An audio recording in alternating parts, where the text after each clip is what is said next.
Hi guys, ಹೇಗಿದ್ರೆ ಎಲ್ಲರೂ ಚೆನ್ನಾಗಿದ್ದೀರಾ? ನೀವೆಲ್ಲ ತುಂಬಾ ಚೆನ್ನಾಗಿದ್ದೀರಾ ಅಂತ ಭಾವಿಸ್ತೀನಿ. ಇವತ್ತು ನಾನು ಡೈಲಿ ವ್ಲಾಗ್ ಮಾಡ್ತಾ ಇದ್ದೀನಿ. ಹಾಗೆ ಬೆಳಿಗ್ಗೆನೇ ಸೂಪ್ ಕುಡಿಯೋಣ ಅಂತ ಅಂದ್ಕೊಂಡ್ವಿ. ತಿಂಡಿ ಎಲ್ಲ ಆಗಿತ್ತು. ಆ್ಯಕ್ಚುಲಿ ಒಂದು 11:30 12 ಗಂಟೆ ಆಗ್ತಾ ಬಂದಿತ್ತು. ಆವಾಗ ಸೂಪ್ ಕುಡಿಯೋಣ ಅಂತ ಹೇಳಿ ಮಾಡ್ಕೊಳ್ತಾ ಇದ್ವಿ. ಡಿಮಾರ್ಟಲ್ಲಿ ತೊಗೊಬಂದಿತ್ತು. ಸ್ವಲ್ಪ ವೆರೈಟೀಸ್ ತೊಗೊಬಂದಿದ್ವಿ. ಒಂದು ಟೊಮೆಟೊ ಸೂಪು, ಹಾಗೆ ಇನ್ನೊಂದು ಕಾರ್ನ್ ಸೂಪು. ಸ್ವಲ್ಪ ಸ್ಪೈಸಿ ಬೇಡ, ಕಾರ್ನ್ ಅಂತ ಮಾಡೋಣ ಅಂತ ಹೇಳ್ಬಿಟ್ಟು ಇವಾಗ ಕಾರ್ನೇ ಮಾಡ್ತಾಯಿದ್ವಿ. ಮನ್ವಿತ್ ಕೂಡ ಕುಡಿತಾನೆ. ಸೊ ಅದಕ್ಕೋಸ್ಕರ ಹಸ್ಬೆಂಡ್ ಇವತ್ತು ಮನೆಯಲ್ಲೇ ಇದ್ದರು. ಫುಲ್ ಡೇ ವ್ಲಾಗ್ ಯಾವ ಥರ ಇರುತ್ತೆ ಅಂತ ನೋಡಿ. ಅದಕ್ಕೂ ಮುಂಚೆ ಚೆನ್ನಾಗಿ ಸಬ್ಸ್ಕ್ರೈಬ್ ಆಗಿಲ್ಲ ದಯವಿಟ್ಟು ಚಾನಲ್ಗೆ ಸಬ್ಸ್ಕ್ರೈಬ್ ಮಾಡ್ಕೊಳ್ಳಿ. ಈ ವಿಡಿಯೋ ಇಷ್ಟ ಆದರೆ ಲೈಕ್ ಶೇರ್ ಕಮೆಂಟ್ ಮಾಡಿ. ಓಕೆನಾ, ಬನ್ನಿ.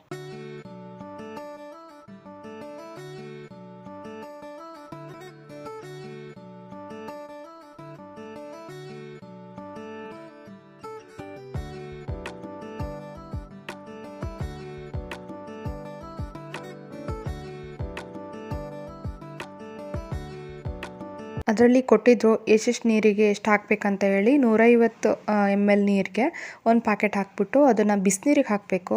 ಇಲ್ಲ ಒಂದು ಬೌಲಿಗೆ ಪೌಡ್ರ್ ಹಾಕ್ಕೊಂಡ್ಬಿಟ್ಟು ಬಿಸಿನೀರು ಅದಕ್ಕೆ ಹಾಕ್ಕೊಂಡ್ರೆ ಆಯಿತು. ತುಂಬ ಚೆನ್ನಾಗಿರೋ ಸೂಪ್ ರೆಡಿ ಆಗುತ್ತೆ. ಸಖತ್ತಾಗಿ ಬಂದಿತ್ತು ಮಾತ್ರ. ಸ್ವಲ್ಪ ನೀರು ಜಾಸ್ತಿ ಆಯಿತು ಅನಿಸುತ್ತೆ. ನಮಗೆಲ್ಲ ಇವಾಗ ಅಳತೆ ಗೊತ್ತಾಗಲ್ವಲ್ಲ, 100 150 ml 250 ml ಈ ಥರ ಎಲ್ಲ ಗೊತ್ತಾಗೋದಿಲ್ಲ. ಸೊ ಒಂದು ಅಳತೆಲಿ ಮಾಡ್ಬೋದು ಅಷ್ಟೇ. ಸೊ ನಾವು ಬೌಲಿಗೆ ಪೌಡ್ರ್ ಹಾಕ್ಕೊಂಡು ಆನಂತರ ಬಿಸಿನೀರು ಹಾಕ್ಕೊಂಡೆ. ಸಖತ್ತಾಗಿ ಬಂದಿತ್ತು. ಅದರಲ್ಲಿ ಕಾರ್ನ್ ಕೂಡ ಇತ್ತು. ಅದು ಸ್ವಲ್ಪ ಬಾಯ್ಲ್ ಮಾಡಿಬಿಟ್ಟೆ ಅದನ್ನು ಬೆಲ್ಡ್ ಮಾಡಿರ್ತಾರೆ. ಸೊ ಅದನ್ನು ನಾನು ಬಿಸಿನೀರಿಗೆ ಹಾಕಿದ ತಕ್ಷಣ ಸ್ವಲ್ಪ ಅರಳುತ್ತೆ. ತುಂಬ ಚೆನ್ನಾಗಿ ಬಂದಿತ್ತು ಅಂತಲೇ ಹೇಳ್ಬೋದು. ಹಸ್ಬೆಂಡು ಹಾಗೆ ನಾನು ಮನ್ವಿತ್ ಎಲ್ಲ ಕುಡ್ಕೊಂಡ್ವಿ. ಮನ್ವಿತ್ತು ಫಸ್ಟಿಗೆ ಸ್ವಲ್ಪ ಬಿಸಿ ಇತ್ತಲ್ವ, ಸೊ ಕುಡಿಲಿಲ್ಲ, ನಂತರ ಕುಡ್ದ. ಸೊ ಬನ್ನಿ ಇವತ್ತಿನ ವ್ಲಾಗ್ ಯಾವತ್ತೆ ಅಂತ ನೋಡೋಣ. ಹಾಗೆ ಇವತ್ತು ಸಾಟರ್ಡೆ ಆಗಿರೋದ್ರಿಂದ ಆಂಜನೇಯ ದೇವಸ್ಥಾನ ಕೂಡ ಹೋಗೋಣ ಅಂತ ಅಂದ್ಕೊಂಡಿದ್ದೀವಿ. ತುಂಬ ದಿನ ಆಗಿತ್ತು ಹೋಗದೆ. ಅದಕ್ಕೂ ಲಾಸ್ಟ್ ವೀಕ್ ಹೋಗಿದ್ವಿ ಏನೋ ಗೊತ್ತಿಲ್ಲ. ಅದಕ್ಕೆ ಹೋಗ್ಬರೋಣ ಅಂತ ಅಂದ್ಕೊಂಡ್ವಿ. ಹಾಗೆ ನಾನು ಈ ಮುಂಚೆ ಒಂದು ವರ್ಷದ ಹಿಂದೆ ಮನ್ವಿತ್ತು ಸಣ್ಣವನಿದ್ದಾಗ ಅವನಿಗೆ ಹೈ ಫೀವರ್ ಬಂದಿತ್ತು ಅಂತ ಹೇಳಿ ನಾನು ಹರಿಸ್ಕೊಂಡಿದ್ದೆ. ಅಲ್ಲಿ ಹೆಜ್ಜೆ ನಮಸ್ಕಾರ ಮಾಡ್ತೀನಿ ಅಂತ, ಅಲ್ಲ ಪಾದ ನಮಸ್ಕಾರ ಮಾಡ್ತೀನಿ ಅಂತ. ಸೊ ಅದಕ್ಕೆ ಹೋಗೋಣ ಅಂತ ಅಂದ್ಕೊಂಡ್ವಿ. ಇದು ಲಾಸ್ಟ್ನೇ ವಾರ. ಇತ್ತೀಚೆಗೆ ಹೋಗೋಕ್ಕೆ ಆಗಿರಲಿಲ್ಲ. ಅದಕ್ಕೋಸ್ಕರ ಹೋಗೋಣ ಅಂತ ಹೇಳಿ ಹೋಗಬೇಕಂತ ರೆಡಿ ಆಗ್ತಾ ಇದ್ವಿ. ಹಾಗೆ ಸೂಪ್ ಕೂಡ ರೆಡಿ ಆಯಿತು. ಕುಡಿಯೋಣ ಅಂತ ಅಂದ್ಕೊಂಡು ಸ್ವಲ್ಪ ಬಿಸಿ ಇತ್ತು, ಸ್ವಲ್ಪ ಹೊತ್ತಿಟ್ಬಿಟ್ಟು ಆನಂತರ ಕುಡಿಯೋಣ ಅಂತ ಅಂದ್ಕೊಂಡ್ವಿ.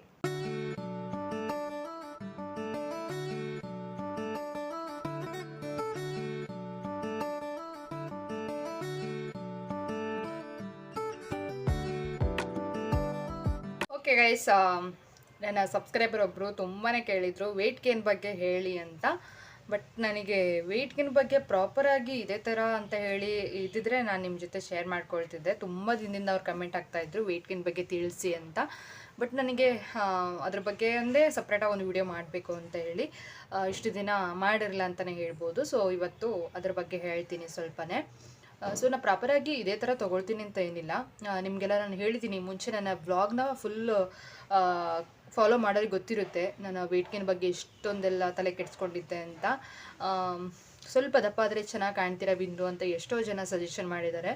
ಸೊ ಅದಕ್ಕೆ ನಾನು ಏನಿಲ್ಲ, ನಾನು ಇದೇ ಥರ ಇದನ್ನೇ ತೊಗೊಳ್ತೀನಿ ಅಂತ ಹೇಳಲ್ಲ, ಬಟ್ ಅದರಿಂದನೂ ಆಗಿರಬಹುದು ಅಂತ ಹೇಳಿ ನಿಮ್ಮ ಜೊತೆ ಶೇರ್ ಮಾಡ್ಕೊಬೋದು ಅಷ್ಟೇ.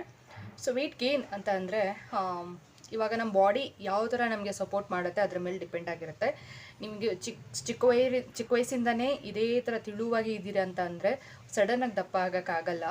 ಸೊ ಅದು ನಿಧಾನವಾಗಿ ನಿಮ್ಮ ಫುಡ್ಡು ಯಾವ ಥರ ತೊಗೊಳ್ತೀರೋ ಅದ್ರ ಮೇಲೆ ಡಿಪೆಂಡ್ ಆಗಿರುತ್ತೆ ಅಂತಲೇ ಹೇಳ್ಬೋದು.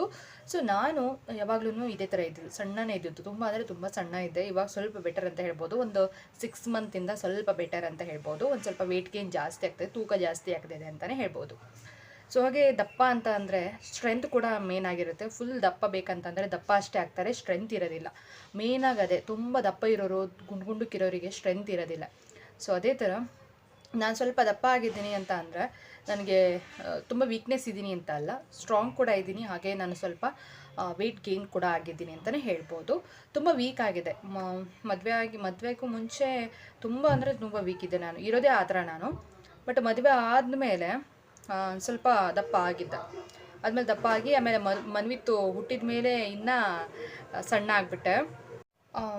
ಪಾಪು ಹುಟ್ಟಿದ ಮೇಲೆ ಸಡನ್ನಾಗಿ ವೀಕ್ ಆಗಿಬಿಟ್ಟೆ. ಅವನು ಬ್ರೆಸ್ಟ್ ಫೀಡಿಂಗ್ ಮಾಡ್ತಾ ಇದ್ನಲ್ಲ, ಸೊ ಅದಕ್ಕೋಸ್ಕರ ಏನೋ ಗೊತ್ತಿಲ್ಲ, ತುಂಬ ಅಂದರೆ ತುಂಬ ವೀಕ್ ಆಗಿಬಿಟ್ಟಿದ್ದೆ. ಆನಂತರ ಒಂದು ಮನ್ವಿತ್ತಿಗೆ 1.5 ವರ್ಷ ಅಂದರೆ 6 ಮಂತ್ ಇತ್ತೀಚೆಗೆ ನಾನು ಸ್ವಲ್ಪ ವೆಯ್ಟ್ ಗೇನ್ ಆಗಿದ್ದೀನಿ ಅಂತಲೇ ಹೇಳ್ಬೋದು. ಅದು ಫುಡ್ಡಿಂದನೂ ಆಗಿರ್ಬೋದು, ಇಲ್ಲಾಂದರೆ ಮನ್ವಿತ್ ಬ್ರೆಸ್ಟ್ ಫೀಡಿಂಗ್ ಬಿಟ್ಟನಲ್ವ, ಸೊ ಅವಾಗಿಂದನೂ ಅದರಿಂದ ಕೂಡ ನಾನು ದಪ್ಪ ಆಗಿದ್ದೀನಿ. ಇವಾಗ ಅದು ಎಲ್ಲ ಬ್ರೆಸ್ಟ್ ಫೀಡಿಂಗ್ ಅಂತ ಹೇಳಿದ್ರೆ ಕೆಲವೊಬ್ಬರು ಹಾಗೆ ಇರ್ತಾರೆ, ಇರೋವಾಗೆ ಇರ್ತಾರೆ, ಕೆಲವೊಬ್ಬರಿಗೆ ಅದಾಗೋದಿಲ್ಲ, ವೀಕ್ ಆಗಿಬಿಡ್ತಾರೆ. ಸೊ ನಾನು ಅದೇ ಥರ ಆಗಿರೋದು. ಮೇನ್ ರೀಸನ್ ಅಂತ ಅಂದರೆ ನಾನು ದಪ್ಪ ಆಗಿರೋದಕ್ಕೆ ಮನ್ವಿತ್ತು ಬ್ರೆಸ್ಟ್ ಫೀಡಿಂಗ್ ಬಿಟ್ಟಿರೋದಕ್ಕೆ. ನೆಕ್ಸ್ಟ್ ಬಂದುಬಿಟ್ಟು ನನ್ನ ಫುಡ್ ರೂಟೀನ್ ಸ್ವಲ್ಪ ಚೇಂಜ್ ಮಾಡಿದ್ದೀನಿ ಅಂತಲೇ ಹೇಳ್ಬೋದು. ಹೊಟ್ಟೆ ಹಶ್ವಾಗಲಿ ಆಗದೇ ಇರಲಿ, ಚೆನ್ನಾಗಿ ತಿಂತೀನಿ. ಹಸ್ಬೆಂಡ್ ಹೇಳಿದಾಗೆ ನೀನು ಹಶ್ವಾದ ಮಾತ್ರ ತಿನ್ನಬೇಡ, ಅವಾಗವಾಗ ಏನಾದ್ರು ತಿಂತಾ ಇರು ಅಂತ. ನಂಗೆ ಡಾಕ್ಟ್ರ್ ಹೇಳಿದ್ದು ಅದನ್ನೇ, ಸ್ವಲ್ಪ ಏನಾದ್ರು ತಿನ್ನೋದ್ರ ಬದಲು ಸ್ವಲ್ಪ ಒಳ್ಳೆಯದು, ಅಂದರೆ ಇವಾಗ ಪೌಷ್ಟಿಕ ಆಹಾರ ಏನಿದೆ ಅದನ್ನ ತಿನ್ನೋದು ಒಳ್ಳೆಯದು. ಇವಾಗ ಕಾಳು ನೆನೆಸ್ಬಿಟ್ಟು ತಿನ್ನೋದಾಗಿರ್ಬೋದು, ಆಮೇಲೆ ಡ್ರೈ ಫ್ರೂಟ್ಸ್ ನೆನೆಸ್ಬಿಟ್ಟು ಬೆಳಗ್ಗೆ ತಿನ್ನೋದಾಗಿರ್ಬೋದು ಖಾಲಿ ಹೊಟ್ಟೆಗೆ, ಅದು ಮಾಡಿದ್ರೆ ತುಂಬ ಒಳ್ಳೆಯದು. ಆಮೇಲೆ ನೀವು ಪ್ರೋಟೀನ್ ಪೌಡ್ರ್ಗಳು ಸಿಗುತ್ತೆ, ಆರೋಗ್ಯಕ್ಕೆ ತುಂಬಾ ಒಳ್ಳೆಯದು. ಡಾಕ್ಟ್ರನ್ನ ರೆಕಮೆಂಡ್ ಮಾಡಿಬಿಟ್ಟು ಅದನ್ನು ಪೌಡ್ರ್ಗಳು ತೊಗೊಳ್ಳಿ, ಹಾಲಲ್ಲಿ 1 ಟೈಮ್ ಅಥವಾ 2 ಟೈಮ್ಸ್ ತೊಗೊಳ್ಳಿ. ನಿಮ್ಗೆ ಆಗಿಲ್ಲ ಅಂತ ಅಂದರೆ 1 ಟೈಮ್ ತೊಗೋಬೋದು. ಸೊ ಇದರಿಂದ ಕೂಡ ವೆಯ್ಟ್ ಗೇನ್ ಆಗೇ ಆಗುತ್ತೆ. ತಲೆ ಕೆಡಿಸ್ಕೋ ಚಾನ್ಸಸ್ ಇಲ್ಲ, ತಲೆ ಕೆಡ್ಸ್ಕೊಳ್ಳೋ ಅವಶ್ಯಕತೆ ಇಲ್ಲ. ಸೊ ನಿಮ್ಗೇನಾದರೂ ಇದು ಯಾವುದು ತೊಗೊಂಡು ಆಗಿಲ್ಲ ಅಂತಂದರೆ ಒಂದ್ಸರಿ ಡಾಕ್ಟ್ರ್ ಕನ್ಸಲ್ಟ್ ಮಾಡಿ. ತುಂಬ ಪ್ರಾಬ್ಲಮ್ಗಳಿರುತ್ತೆ, ಬರೀ ವೀಕ್ನೆಸ್ ಆಗೇ ಇದ್ದೀನಿ ನಾನು, ವೀಕ್ನೆಸ್ ಅಂತಲ್ಲ ಸಾರಿ ವೀಕ್ ಆಗೇ ಇದ್ದೀನಿ ಅಂತಂದರೆ ಅದಕ್ಕೂ ಒಂದು ಮೇನ್ ರೀಸನ್ ಇರುತ್ತೆ. ಸೊ ನಾನು ಡಾಕ್ಟ್ರನ್ನ ಕನ್ಸಲ್ಟ್ ಮಾಡಿ ಒಂದ್ಸರಿ ತಿಳ್ಕೊಳ್ಳಿ, ತುಂಬ ವೀಕ್ ಇದ್ದೀನಿ, ಏನಾದರೂ ಇದಕ್ಕೆ ಸಜೆಷನ್ ಇದೆಯಾ ಅಂತ ಅವ್ರು ಕೊಡ್ತಾರೆ. ಬೇರೆ ಏನಾದರೂ ಪೌಡ್ರ್ ಬರೆದು ಕೊಡ್ತಾರೆ, ಅದರಿಂದನೂ ಆಗಿಲ್ಲ ಅಂತ ಅಂದರೆ ಬೇರೆ ಚೆಕಪ್ಗಳಿರುತ್ತೆ. ಇವಾಗ ಹೆಂಗಂತ ಅಂದರೆ ನನಗೆ ನಂದೊಂದು ನನಗೆ ಹೇಳಿರೋದನ್ನ ನಿಮ್ಗೆ ಹೇಳ್ತಾ ಇದ್ದೀನಿ ಅಷ್ಟೇ, ಬೇರೆ ಏನಿಲ್ಲ. ತುಂಬ ಅಂದರೆ ತುಂಬ ವೀಕ್ ಇದೆ ನಾನು. ಮದುವೆಗೂ ಮುಂಚೆ ಸಿಕ್ಕಾಪಟ್ಟೆ ವೀಕ್ ಇದೆ. ಒಂದು ಫೋಟೋ ಕೂಡ ಇಲ್ಲ ನನ್ನ ಹತ್ರ. ಫೋಟೋ ಇದ್ದರೆ ನಾನು ಆ್ಯಡ್ ಮಾಡಿ ತೋರಿಸಿ. ಸಿಕ್ಕಾಪಟ್ಟೆ ತಿಳು. ಈ ಕೈ ಅನ್ನೋದಿದೆಯಲ್ಲ, ಇವಾಗ ಇಷ್ಟು ವೀಕ್ ಇದೆ, ಇಷ್ಟು ತಿಳ ಇದೆ ಅಂದರೆ ಇನ್ನೂ ತಿಳಿವಿದೆ. ಇವಾಗ ಹೇಗಿದ್ದೀನಿ ಅದೆಲ್ಲ ನಾನು. ಸೊ ಅಷ್ಟು ವೀಕ್ ಇದೆ ನಾನು. ನೀವು ಹಳೆ ಫೋಟೋ ನೋಡಿದರೆ ನಿಮಗೆ ನಾನು ಅಂತ ಗೊತ್ತಿಡೋಕ್ಕಾಗಲ್ಲ, ಅಷ್ಟೊಂದು ವೀಕ್ ಇದೆ. ಎಲ್ಲ ನಮ್ಮ ಮನೇಲಿ ಏನು ಹೇಳ್ತಿದೆ ಅಂದರೆ TB ಕಾಯಿಲೆ ಏನಾದರೂ ಬಂದಿರ್ಬೋದು ಅಂತ. ಸೊ ಹೌದು, ತುಂಬ ವೀಕ್ನೆಸ್ಸು, ಏನು ತಿಂದರೂ ವೀಕು ಆಗ್ತಾಯಿದ್ದೀವಿ ಅಂತ ಅಂದರೆ ಆ ಥರ ಪ್ರಾಬ್ಲಮ್ಸ್ಗಳೆಲ್ಲ ಇರುತ್ತೆ, TB ಕಾಯಿಲೆಗಳೆಲ್ಲ ಬಂದಿರುತ್ತೆ. ಸೊ ಅದನ್ನೊಂದ್ಸರಿ ಚೆಕ್ ಮಾಡ್ಕೊಳ್ಳಿ. ತುಂಬ ವೀಕ್ ಇರೋರು ಹೇಳ್ತಾ ಇರೋದು, ಅದು ಏನು ತಿಂದರೂ ಆಗ್ತಾಯಿಲ್ಲ, ಏನು ತಿಂದರೂ ಇದೇ ಥರ. ಆಮೇಲೆ TB ಕಾಯಿಲೆ ಇರೋರಿಗೆ ಕೆಮ್ಮು ಸಿಕ್ಕಾಪಟ್ಟೆ ಇರುತ್ತೆ, ವಿಪರೀತ ಕೆಮ್ಮು ಇರುತ್ತೆ. ಸೊ ಅದರಿಂದ ಕೂಡ ಇದನ್ನು ಕಂಡುಹಿಡಿಬೋದು. ಒಂದ್ಸರಿ ಡಾಕ್ಟ್ರನ್ನ ಕನ್ಸಲ್ಟ್ ಮಾಡಿ, ಆಯಿತಾ. ನಿಮಗೆ ನ್ಯಾಚುರಲ್ ಆಗಿ ನಾನು ದಪ್ಪ ಆಗ್ತೀನಿ, ಸಣ್ಣ ಆಗ್ತೀನಿ ಅಂತ ಹೇಳಿ ವೇರಿಯೇಷನ್ ಇತ್ತು ಅಂತ ಅಂದರೆ ಈ ಫುಡ್ ರೂಟೀನ ಚೇಂಜ್ ಮಾಡ್ಕೊಳ್ಳಿ. ಸ್ವಲ್ಪ ಬೆಳಗ್ಗೆ ಖಾಲಿ ಹೊಟ್ಟಿಗೆ ನೀವು ಮೊಳಕೆ ಕಟ್ಟಿನ ಕಾಳನ್ನ ತಿನ್ಕೊಳ್ಳಿ. ಮೊಳಕೆ ಕಟ್ಟಿರ್ತೀವಲ್ಲ ನಾವು, ಯಾವ ಕಾಳು ಅಂತ ಅಂದರೆ ಇವಾಗ ಶೇಂಗಾ ಬೀಜ ಆಗಿರ್ಬೋದು, ಹೆಸರು ಕಾಳು, ಆಮೇಲೆ ಕಡಲೆಕಾಳು, ಈ ಥರ ಪ್ರೋಟೀನ್ ಏನು ಕಾಳಿರುತ್ತೆ ಅದನ್ನ ತಿನ್ಕೊಳ್ಳಿ. ನಿಮ್ಗೇನಾದರೂ ಡ್ರೈ ಫ್ರೂಟ್ಸ್ ಇದ್ದರೆ, ಇವಾಗ ಬಾದಾಮಿ ಆಗಿರ್ಬೋದು, ಉತ್ತುತ್ತಿ ಆಗಿರ್ಬೋದು, ಆಮೇಲೆ ದ್ರಾಕ್ಷಿ, ಖರ್ಜೂರ, ಈ ಥರ ಏನಾರ ಇದ್ದರೆ ಡ್ರೈ ಫ್ರೂಟ್ಸ್ನ ರಾತ್ರಿ ನೆನೆಸ್ಬಿಟ್ಟು ಬೆಳಗ್ಗೆ ಎದ್ದು ಖಾಲಿ ಹೊಟ್ಟೆ ತೊಗೊಳ್ಳಿ. ಇದು ಕೂಡ ತುಂಬಾ ಬೆನಿಫಿಟ್ಟು. ಆಮೇಲೆ ಹೊಟ್ಟೆ ಹಸಿವು ಇಲ್ಲ ಅಂತ ಅಂದ್ರೂ ಬಾಳೆಹಣ್ಣಾಗಿರ್ಬೋದು, ಮೊಸರಾಗಿರ್ಬೋದು ತಿಂತಾ ಇರಿ. ಬೇಸಿಗೆ ಕಾಲದಂತೂ ಮೊಸರು ಒಳ್ಳೆಯದು, ಆರೋಗ್ಯ ಕೂಡ ಒಳ್ಳೆಯದು, ಆಮೇಲೆ ಬಾಡಿ ಕೂಡ ತಂಪಾಗಿರುತ್ತೆ. ಮೊಸರು ಸಕ್ಕರೆ ಜೊತೆ ತಿನ್ನೋದಾಗಿರ್ಬೋದು, ಆಮೇಲೆ ಬಾಳೆಹಣ್ಣು ಆಗಾಗ ತಿಂತಾ ಇರ್ಬೋದು. ಆಮೇಲೆ ನೀವು ಇನ್ನೊಂದು ಏನಂತಂದರೆ, ನನಗೆ ಹಳೇ ಇದು ಟಿಪ್ ಅಂತ ಹೇಳ್ಬೋದು, ಸ್ವಲ್ಪ ಯೂಸ್ ಆಗಿತ್ತು ಮದುವೆ ಟೈಮಲ್ಲಿ. ರಾತ್ರಿ ಮಿಕ್ಕಿರೋ ಅನ್ನಕ್ಕೆ ಬೆಳಗ್ಗೆ ನಾವು ಮೊಸರು ಹಾಕೋ ತಿನ್ನೋದ್ರಿಂದ ಅದು ಕೂಡ ದಪ್ಪ ಆಗ್ತೀವಿ. ಸೊ ಈ ಒಂದು ಚಿಕ್ಕ ಪುಟ್ಟ ಟಿಪ್ಸ್ಗಳನ್ನ ಫಾಲೋ ಮಾಡಿ, ಅದರಿಂದನೂ ಕೂಡ ನಿಮಗೆ ಈ ಒಂದು ವೀಕ್ ಅನ್ನೋ ಒಂದು ಪ್ರಾಬ್ಲಮಿಂದ ನೀವು ಕೂಡ ಸಾಲ್ವ್ ಆಗ್ಬೋದು ಅಂತ ಹೇಳ್ತೀನಿ. ಸೊ ನಾನು ಯಾಕೆ ದಪ್ಪ ಆದೆ ಅಂತ ಅಂದರೆ ಹೇಳಿದ್ನಲ್ಲ ನಿಮಗೆ, ಮನ್ವಿತ್ ಬ್ರೆಸ್ಟ್ ಫೀಡ್ ಬಿಟ್ಟಿದ ಮೇಲೆ ದಪ್ಪ ಆಗಿರೋದು, ಇಲ್ಲ ಅಂತಂದರೆ ದಪ್ಪ ಆಗ್ತಿರಲ್ಲೇನೋ. ಅವ್ನು ಯಾವಾಗ ಹಾಲು ಕುಡಿಯೋದು ಬಿಟ್ಟ ಆವಾಗಿಂದ ನಾನು ಸ್ವಲ್ಪ ದಪ್ಪ ಆಗಿದ್ದೀನಿ. ಮನ್ವಿತ್ ವೀಕ್ ಆಗಿದ್ದಾನೆ. ಸೊ ಅವನಿಗೆ ನಾನು ಎಲ್ಲರನ್ನೂ ಕೇಳ್ತಾ ಇದ್ದೀನಿ, ಅವನಿಗೆ ವೆಯ್ಟ್ ಗೇನ್ ಆಗಿ ಏನು ಮಾಡಬೇಕು ಅಂತ. ಬಟ್ ನೀವು ನಾನು ಕೇಳಿದ್ದೀರಾ, ಅದಕ್ಕೋಸ್ಕರ ನಾನು ನಿಮ್ಮ ಒಂದು ಕ್ವಶನಿಗೆ ರೆಸ್ಪೆಕ್ಟ್ಫುಲ್ಲಾಗಿ ಈ ಒಂದು ವಿಡಿಯೋನ ಮಾಡ್ತಾ ಇದ್ದೀನಿ. ದಯವಿಟ್ಟು ಡಿಲೇ ಆಗಿದ್ದಕ್ಕೆ ಐ ಆಮ್ ಸೊ ಸಾರಿ. ಬನ್ನಿ ಇವತ್ತಿನ ವ್ಲಾಗ್ ಸ್ಟಾರ್ಟ್ ಮಾಡೋಣ. ಹೇಗಿದೆ?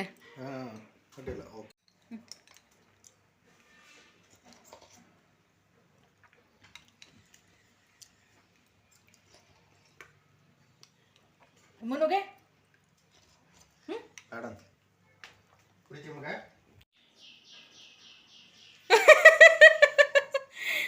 ಯಾಕೆ ಆ ರಿಯಾಕ್ಷನ್? ಸುಡ್ತಾ? ಬಿಂದು ಕುಡಿಸು. ಸುಡಲ್ಲಪ್ಪ, ಚೆನ್ನಾಗೈತಿ. ಚೆನ್ನಾಯ್ತಾ? ನೀ ಕುಡಿ. ನೀ ಕುಡಿ, ಈಗ ನಾ ಕುಡ್ದಾತು, ನೀ ಕುಡಿ. ನೀವು ಕುಡಿ.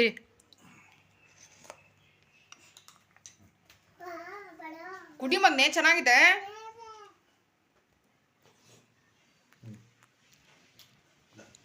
ನಮ್ಮನೆ ಮುಂದೆ ವೀಕ್ಷರ ಮನೆಯಲ್ಲಿ ಮಾವಿನ ಮರ ಇದೆಯಲ್ಲ, ಸೊ ಅಲ್ಲಿ ಬಂದುಬಿಟ್ಟು ಹಣ್ಣು ಇವಾಗ ಆಗ್ತಾ ಇದೆ, ಬೀಳ್ತಾ ಇರುತ್ತೆ. ತಾತ ಬಂದುಬಿಟ್ಟು 2 ಕೊಟ್ಟು ಹೋದರು ಬೆಳಗ್ಗೆ, ಹಣ್ಣಾಗಿದ್ದು ಬಿದ್ದಿದೆ ತಗೋ ಅಂತ ಹೇಳಿ. ಸೊ ಅದನ್ನು ಇವತ್ತು ಮಧ್ಯಾಹ್ನ ಊಟಕ್ಕೆ ಅಂತ ರೆಡಿ ಮಾಡ್ಕೊಳ್ತಾ ಇದ್ದೀನಿ. ಊಟ ಬಂದುಬಿಟ್ಟು ಒಂದು 2 ಗಂಟೆ ಹಿಂಗಾಯಿತು ಊಟ ಮಾಡೋದು, ಯಾಕಂದರೆ ಆಲ್ರೆಡಿ ನಾವು ಸೂಪೆಲ್ಲ ಕುಡ್ತಿದ್ವಿ ಅಲ್ವಾ, ಸ್ವಲ್ಪ ಲೇಟಾಗಿ ಮಾಡೋಣ ಅಂತ ಅಂದ್ಕೊಂಡು. ಇವಾಗ ಮಾವಿನ ಹಣ್ಣಿಗೆ ಊರ ಕಡೆ ಎಲ್ಲ ಇದನ್ನು ಬೇಯಿಸ್ಬಿಟ್ಟು ಪಲ್ಯ ಥರ ಮಾಡ್ತಾರೆ, ಮಾವಿನ ಹಣ್ಣು, ಇಡೀ ಮಾವಿನ ಹಣ್ಣು ಹಾಕಿ. ಅದರಲ್ಲೂ ಬೇರೆ ಚಿಕ್ಕ ಚಿಕ್ಕದು ಮಾವಿನ ಹಣ್ಣು ಸಿಗುತ್ತೆ, ಅಂದರೆ ಇವಾಗ ಪಲ್ಯ ಮಾಡೋ ಮಾವಿನ ಹಣ್ಣು ಅಂತಲೇ ಸಿಗುತ್ತೆ. ಸೊ ಅದನ್ನು ಹಾಕ್ಬಿಟ್ಟು ಪಲ್ಯ ಮಾಡಿದ್ರೆ ಸೂಪರಾಗಿರುತ್ತೆ ಮಾತ್ರ. ಅದಕ್ಕೆ ನಾನಿವತ್ತು ಟ್ರೈ ಮಾಡೋಣ ಅಂತ ಹೇಳ್ಬಿಟ್ಟು ಮಾಡ್ತಾಯಿದ್ದೀನಿ. ಬಟ್ ಬಾಯ್ಲ್ ಮಾಡ್ತಾಯಿಲ್ಲ, ಸುಮ್ಮನೆ ಹಾಗೆ ಉಪ್ಪು, ಖಾರ, ಸಕ್ಕರೆ ಎಲ್ಲ ಹಾಕ್ಬಿಟ್ಟು, ಬೆಲ್ಲ ಹಾಕ್ತಾರೆ ಆ್ಯಕ್ಚುಲಿ. ನಾನು ಬೆಲ್ಲ ಸಿಗಲಿಲ್ಲ ಅಂತೇಳಿ ಸಕ್ಕರೆ ಹಾಕ್ತೆ 1 ಸ್ಪೂನಷ್ಟು ಹಾಕ್ಬಿಟ್ಟು. ಇದಕ್ಕೆ ಸ್ವಲ್ಪ ಸಿಪ್ಪೆಯಲ್ಲೆಲ್ಲ ತುಂಬ ಹಣ್ಣು ಉಳಿದಿರುತ್ತೆ, ಸೊ ಅದನ್ನು ಕೂಡ ಸ್ವಲ್ಪ ನಾನು ಆಲ್ರೆಡಿ ಹಣ್ಣನ್ನು ವಾಶ್ ಮಾಡಿದ್ದೆ, ಅದಕ್ಕೆ ಸಿಪ್ಪೆಗೆಲ್ಲ ಸ್ವಲ್ಪ ನೀರು ಹಾಕಿ ವಾಶ್ ಮಾಡಿ ಹಾಕ್ತಾಯಿದ್ದೀನಿ. ಗ್ಯೂಚಿ ಹಾಕಿದರೆ ತುಂಬ ಚೆನ್ನಾಗಿ ಸಿರಪ್ ಬರುತ್ತೆ. ಸೊ ಅದನ್ನ ಹಾಕ್ಬಿಟ್ಟು ಮಾಡಿದ್ರೆ ಅನ್ನಕ್ಕೆಲ್ಲ ತುಂಬ ಚೆನ್ನಾಗಿರುತ್ತೆ. ಅದರಲ್ಲೂ ಈ ಮಜ್ಜಿಗೆ, ಆಮೇಲೆ ಮಜ್ಜಿಗೆ ಸಾಂಬಾರು ಆ ಥರ ಇರುತ್ತಲ್ಲ, ಅದಕ್ಕೆ ತಿನ್ನೋಕೆ ಸಖತ್ತಾಗಿ ಕಾಂಬಿನೇಷನ್ ಚೆನ್ನಾಗಿರುತ್ತೆ. ಇವತ್ತು ನಾನು ಮಜ್ಜಿಗೆಗೆ ಹಾಗೆ ಸುಮ್ಮನೆ ಒಗ್ಗರಣೆ ಹಾಕಿದ್ದೆ, ಈ ಬೇಳೆ ಸಾರು ತಿಂದು ಸಾಕಾಗೋಗಿತ್ತು. ಅದಕ್ಕೋಸ್ಕರ ಇವತ್ತು ಮಜ್ಜಿಗೆ ಸಾಂಬಾರು ಮಾಡೋಣ, ಅದರಲ್ಲಿ ಬಿಸಿಲು ಜಾಸ್ತಿ ಇದೆಯಲ್ವ, ಊಟ ಮಾಡಿದ್ರೆ ತುಂಬಾ ಒಳ್ಳೆಯದಂತ ಹೇಳ್ಬಿಟ್ಟು ಮಾಡ್ತಾಯಿದ್ದೀನಿ.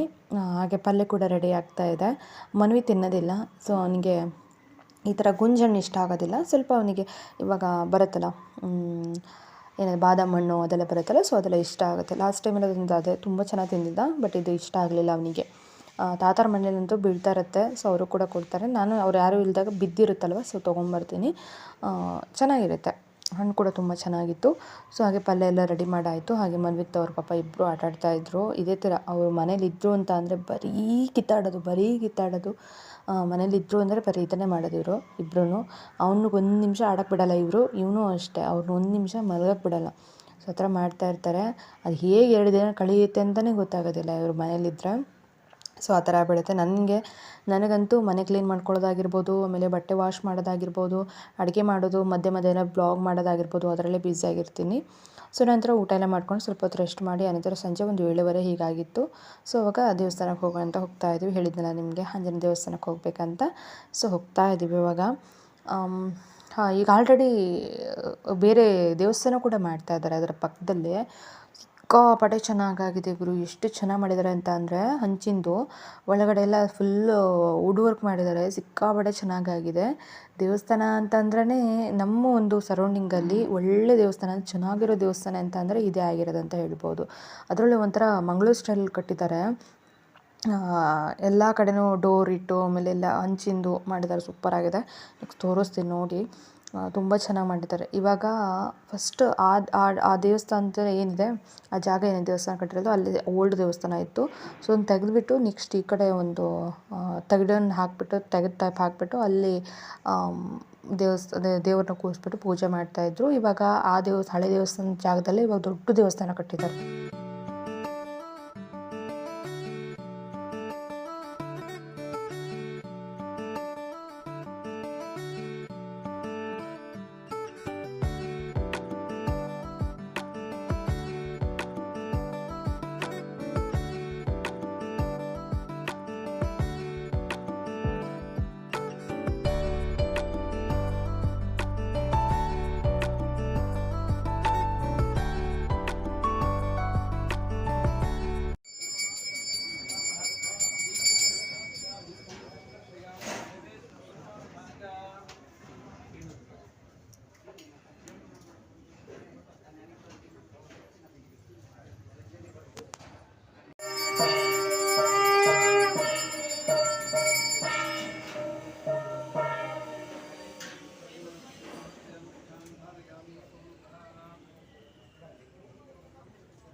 ಗೋವಿಂದ.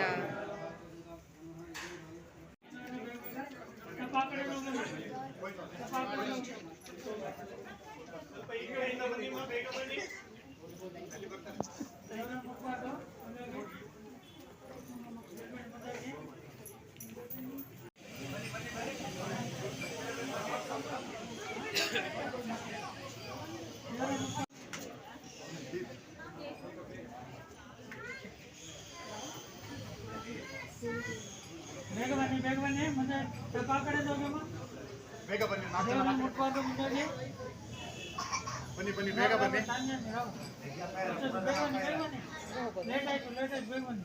ದೇವರಿಗೆ ಪಾದ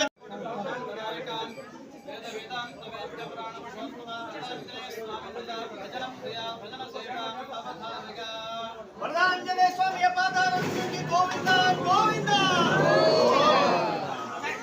ಅಡ್ಡ ಬರಬೇಡಿ. ಗೋವಿಂದ ಗೋವಿಂದ ಗೋವಿಂದ.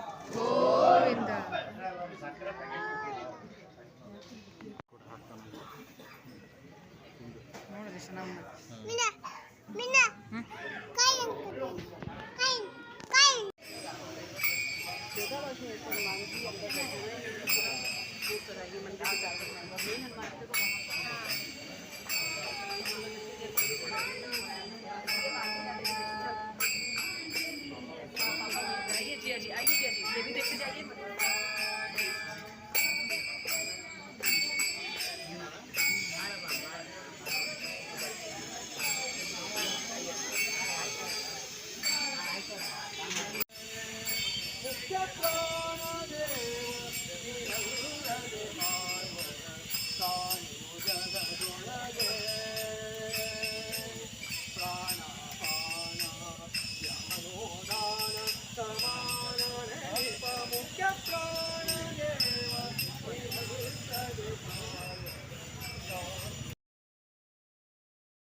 ಪ್ರತಿ ಶನಿವಾರ ಪಲ್ಲಕ್ಕಿಲಿ ದೇವ್ರನ್ನ ಕೂರಿಸ್ಬಿಟ್ಟು ಒಂದು 5 ರೌಂಡು ಸುತ್ತಾಡ್ತಾರೆ. ತುಂಬ ಚೆನ್ನಾಗಿ ಮಾಡ್ತಾರೆ. ಭಜನೆ ಮಾಡ್ಕೊಳ್ತಾ ಮಾಡ್ತಾರೆ. ಪ್ರತಿ ಶನಿವಾರನೂ ಇದೇ ಥರ ಆಗುತ್ತೆ.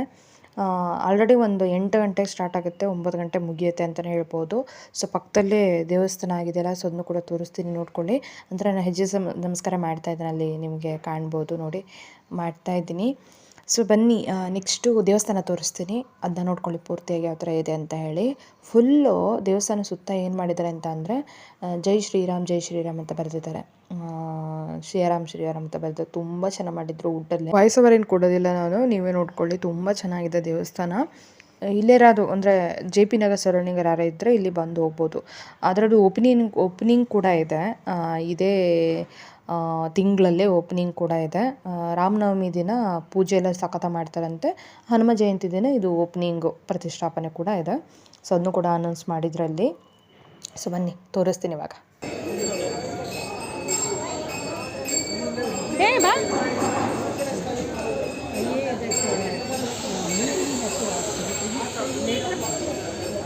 ನಾವು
ಅಂದರೆ ನಮ್ಮ ಮನೆಯಿಂದ ವಾಕ್ ಬೈ ಡಿಸ್ಟೆನ್ಸಲ್ಲೇ ಒಂದು ಹೋಟೆಲ್ ಟೈಪ್ ಆಗಿದೆ. ತುಂಬ ಚೆನ್ನಾಗಿತ್ತು.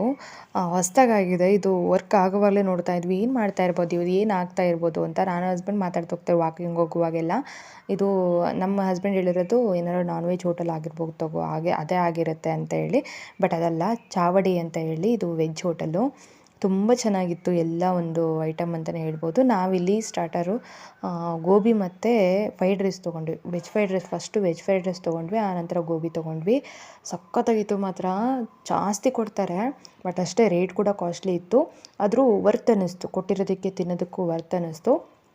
ತುಂಬ ಚೆನ್ನಾಗಿತ್ತು. ಹಾಗೆ ಇಲ್ಲಿ ಫಸ್ಟು ಬೇಕ್ರಿ ಐಟಮ್ ಎಲ್ಲ ಸಿಗುತ್ತೆ. ಕೇಕ್ ಆಗಿರ್ಬೋದು, ಐಸ್ ಕ್ರೀಮ್ ಆಗಿರ್ಬೋದು ಎಲ್ಲನೂ ಸಿಗುತ್ತೆ. ಆನಂತರ ದೋಸೆ, ಇಡ್ಲಿ, ವಡೆ ಆ ಥರ ಎಲ್ಲ ಸಿಗುತ್ತೆ. ನಂತರ ಇಲ್ಲಿ ಬಂದುಬಿಟ್ಟು ಚೈನೀಸ್ ಫುಡ್ಡು.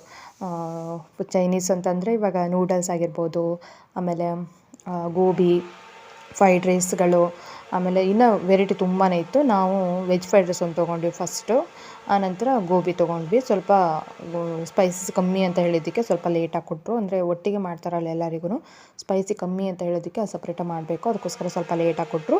ತುಂಬ ಚೆನ್ನಾಗಿತ್ತು. ಸಖತ್ತಾಗಿ ಬ್ಯಾಟಿಂಗ್ ಮಾಡಿಬಿಟ್ಟು ಮನೆಗೆ ಬಂದ್ವಿ. ಮನ್ವಿತ್ ಬೇರೆ ಫ್ರೈಡ್ ರೈಸ್ ಅಂದರೆ ಅವನಿಗೆ ಸಿಕ್ಕಾಪಟ್ಟೆ ಇಷ್ಟ ಆಗಿಬಿಟ್ಟಿತ್ತು. ಮನೇಲಿ ಬೇರೆ ಮೊನ್ನೆ ಇಲ್ಲಿ ಮಾಡಿದಾಗ ಅಷ್ಟೊಂದು ತಿನ್ನಲಿಲ್ಲ ಅವನು, ಬಟ್ ಅಲ್ಲಿ ಸ್ವಲ್ಪ ಟೇಸ್ಟ್ ಡಿಫ್ರೆಂಟಾಗಿತ್ತು, ಅದಕ್ಕೋಸ್ಕರ ತಿಂತಾಯಿದ್ದ. ಹಸ್ಬೆಂಡ್ ಹಾಗೆ ಮಾತಾಡ್ತಾಯಿದ್ರು ಅವ್ರ ಜೊತೆ. ತುಂಬ ಚೆನ್ನಾಗಿ ಮಾಡಿದ್ದು. ಲಾಸ್ಟಿಗೆ ಬರುವಾಗ ಹೇಗಿದೆ ಸರ್ ಅಂತೆಲ್ಲ ಕೇಳಿದರು. ತುಂಬ ಚೆನ್ನಾಗಿದೆ ಅಂತ ಹೇಳಿ ಬಂದ್ವಿ. ಚೆನ್ನಾಗಿರೋದಕ್ಕೆ ಚೆನ್ನಾಗಿದೆ ಅಂತಲೇ ಹೇಳಬೇಕಲ್ವ, ಸೊ ಅದಕ್ಕೋಸ್ಕರ ತಿಂದ್ಕೊಂಡು ಮನೆ ಕಡೆ ಬಂದ್ವಿ. ತುಂಬ ಚೆನ್ನಾಗಿತ್ತು ಇವತ್ತಿನ ದಿನ ಅಂತಲೇ ಹೇಳ್ಬೋದು. ನಿಮಗೆಲ್ಲ ಇಷ್ಟ ಆಗುತ್ತೆ ಅಂದ್ಕೊಂಡಿದ್ದೀನಿ. ಇಷ್ಟ ಆದರೆ ಲೈಕ್, ಶೇರ್, ಕಮೆಂಟ್ ಮಾಡಿ, ತಪ್ಪು ಚೆನ್ನಾಗಿ ಸಬ್ಸ್ಕ್ರೈಬ್ ಮಾಡ್ಕೊಳ್ಳಿ. ಮತ್ತೆ ಸಿಗ್ತೀನಿ. ಬಾಯ್, ನಮಸ್ಕಾರ.